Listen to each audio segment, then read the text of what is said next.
Bom, nesse quarto dia da maratona literária, eu quero contar para vocês que eu terminei de ler ontem à noite O Sol é para Todos, da Harper Lee. E ele recebeu 5 estrelas no Scooby, que eu coloquei, e ele está automaticamente entre os meus favoritos, porque eu gostei muitíssimo desse livro, embora não vá fazer vídeo dele. Mas tem alguns vídeos muito bons, tá? Aqui no YouTube. O que eu queria dizer sobre esse livro, que eu acho interessante colocar, mas eu ainda não sei se uma dessas 43 resenhas ou mais colocou, né? De repente, o que eu vou dizer, como eu acredito, não seja uma novidade para vocês. Uma é que eu acho que a certa altura do livro, eu senti isso, depois lá da página 70, da página 80, que eu já estava lendo, você tem a impressão que a história está se escrevendo sozinha. Que a Harper Lee não está fazendo nenhum esforço, né, para que a história caminhe. Que é como se ela tivesse, como autora, dada a partida inicial, né? E pronto, os personagens estão se comportando como devem se comportar, a história está caminhando sozinha. Desliza, você não sente, eu não senti, né? No resto do livro, eu comecei a achar isso lá pela página 80 por aí, e até o final, que são quase 350 nessa edição, eu não senti em nenhum momento que a história tivesse emperrado, tivesse travado, né? Que a autora tivesse que fazer um esforço extra, inventar alguma coisa para fazer com que ela continuasse deslizando como ela desliza desde o princípio. Gostei muito disso, dessa aparente facilidade, porque isso também é arte, né? Você conseguir fazer com que a sua tessitura, o esforço que você está fazendo como escritor, né? No que você burila o texto, no que você prepara, no que você reescreve, que essas correções, essa tessitura não apareça. Você está vendo só o desenho, você não está vendo o esforço que está por trás. Isso é muito bacana e está aqui. E ainda, como eu já tinha falado, né, sobre a questão do racismo, que é tratada de uma forma muito mais interessante e mais, como dizer, mais literária, né, do que do politicamente correto, já falei sobre isso, e portanto mais eficiente. Você também tem outros assuntos que dá para você pegar o Sol é para Todos e ficar explorando. A situação da mulher naquela sociedade sulista dos anos 30, né? No interior do sul.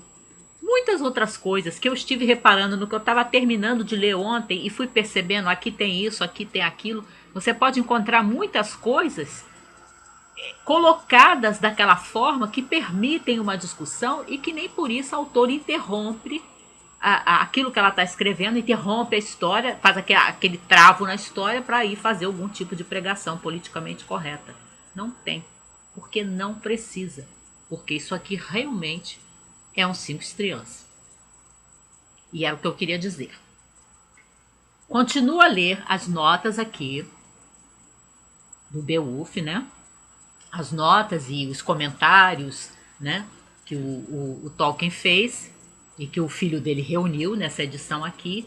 Li 30 páginas hoje, li mais 10 do que eu tinha lido ontem, né? Acho que agora eu estou me habituando, apesar de ser um texto, como eu falei, frequentemente técnico, mas eu estou anotando algumas coisas que eu não quero me perder depois para localizar, que o defeito que esse livro tem é que ele não tem um índice final, essa edição brasileira não tem, não sei se a em inglês tem, mas a brasileira não tem.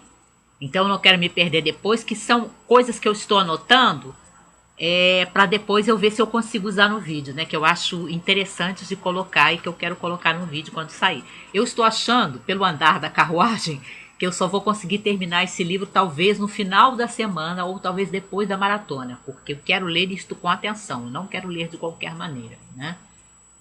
Outra coisa é o e por favor que os fãs do Tolkien não me matem. Embora quando eu falei dos meus problemas com a leitura de O Senhor dos Anéis, eu me lembro que o vídeo que eu falei isso, os fãs do Tolkien foram maravilhosamente educados, né, comparados com os fãs de outros tipos de escritores. E eu espero que vocês continuem assim comigo. Por quê? Eu estou tão entusiasmada com o Tolkien erudito, com esse filólogo, com esse homem que tinha um conhecimento assombroso sobre literatura inglesa antiga, né? Que eu nunca senti isso com o Tolkien ficcionista, né? Da minha experiência de leitura com as obras do Tolkien mesmo como autor de ficção. Sem nenhuma falta de respeito, gente, mas realmente ele nunca me entusiasmou da maneira como ele está me entusiasmando, ganhando assim a minha admiração como esse lado do Tolkien erudito, realmente de você ficar assim babando em cima de tanta informação relevante que ele dá para quem se interessa por isso. Se interessa por mitos, relação de um mito de uma sociedade antiga com a de outra sociedade antiga, o que isso influenciou, né, na feitura do Beowulf, das ideias que aparecem do Beowulf, na teologia que aparece dentro do Beowulf, né? O conhecimento das palavras é uma coisa assim assombrosa, extensa e você nota que ele tem muita segurança daquilo que ele está falando. Gostando muito, muito, muito mesmo. Também hoje eu li 52 páginas desse que eu comecei ontem, Os Belos e Malditos, do Fitzgerald. Ainda se percebe o tom de sátira, mas aqui eu também percebi a coisa que eu percebi na Harper Lee, naquele romance. Tem um capítulo aqui, uma boa parte do capítulo 2, de Os Belos e Malditos, que você tem uma cena de dois amigos conversando, e naquela cena você pode encontrar discussão sobre como se escreve um romance, qual deve ser o propósito de escrever um romance ou a função da literatura. 2. A questão da amizade masculina. 3. A questão que eu já tinha apontado ontem, né, quando eu comecei a ler, dessas vidas em que as pessoas são assim, tem uma situação financeira tão boa, mas que não tem objetivo, né? As suas vidas são assim, sem objetivo, sem meta alguma, né? Sem um propósito algum, né? São vidas realmente frívolas. E tem outros assuntos, provavelmente, que daria para perceber num único diálogo. E não é porque o Fitzgerald pare e fique explicando isso para você, tá dentro do diálogo. Ele conseguiu, como a Harper Lee faz ali, passar por uma série de assuntos que você poderia ir destacando e fazer um grande debate sem ficar chato, sem ficar prolixo, sem ficar politicamente correto. Muito bom. Peguei hoje mais um ensaio desse livro do Carpo, apenas um, que é curtinho, sobre o filósofo italiano, por favor me perdoem se eu pronunciar incorretamente, Benedetto Croce, que fala sobre a obra do Croce, sobre a influência dele sobre outros pensadores, né? Como ele foi mudando a posição dele, né? Ao longo de uma carreira que, quando o Carpo escreve esse ensaio, Solidão de Croce, parece que o filósofo ainda era vivo na Itália, né?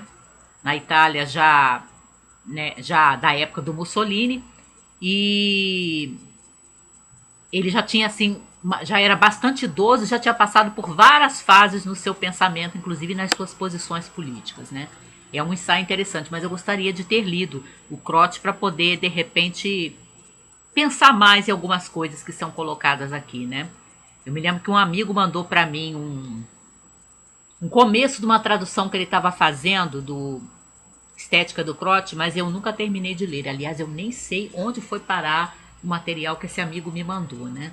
Mas eu não sei se algum dia ele chegou a terminar a tradução da Estética do Croce, que a gente perdeu o contato, infelizmente. E comecei, li as primeiras 32 páginas de Virginia Woolf, A Medida da Vida, do Herbert Meader, que se propõe a fazer a biografia da Virginia dos últimos 11 anos da vida dela e como algumas posições que ela tinha quanto à questão social, quanto a preconceitos até de classe, de raça, foram sendo modificados, né? Foram se alterando na pessoa Virginia nos seus últimos 11 anos de vida, né? Na praticamente última década de vida que ela teve, entre 1930 e 1940. Inclusive quando Londres já estava sendo bombardeada, né, no início da Primeira Guerra, no finalzinho da vida dela. Essa é a proposta, eu só comecei a ler e já estou com muito boa vontade. Desse autor, o Herbert Meader, eu havia lido o primeiro livro que ele escreveu a propósito da Virginia, que não era uma biografia, Feminismo e Arte. Quando eu li, eu gostei muito, mas eu só li uma vez e tem muitos anos.